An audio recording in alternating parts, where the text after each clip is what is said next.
Esav walks into his home after a long, tiring day and he's starving. And he walks in, he sees his brother in the kitchen, and instead of saying something like, "Hey, what's cooking?" he said, "Give me some of that red stuff." The red stuff he was referring to was a red lentil soup that his brother Yaakov was cooking as part of the mourning ceremony for their grandfather Avram, who had just passed away. And he said, "Give me some of that red stuff." "What? You want my firstborn rights? Sure, whatever, I don't care about that stuff, just pass the soup."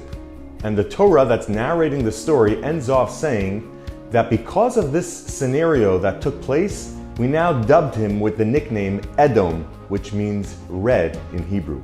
And the question's asked, just because of this scenario, because he said the red soup, that's why we called him Edom? What if it was a bowl of cereal? Would he now call him Captain Crunch? It is explained that this scenario really gives us an insight to who Esav was as a person, and that's why we named him this way. Instead of looking at what the food was or what it was there for, he just looked at the external. He looked at the color and he said, "Pass the red stuff over here, I'm hungry." And that is the same reason why he didn't value the firstborn rights, because it was something maybe that would be beneficial in the future, but for right now, right here, there's nothing here for me, I don't care about that.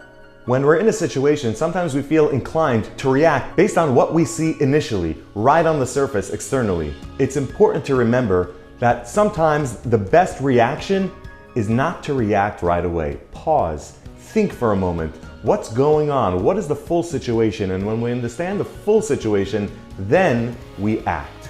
And by doing so, not only will we be able to react and handle certain situations better because of this, but we'll also develop a name for ourselves, not as somebody who sees the external, but as somebody who understands the in-depth situation and doesn't just judge a book or soup by its color.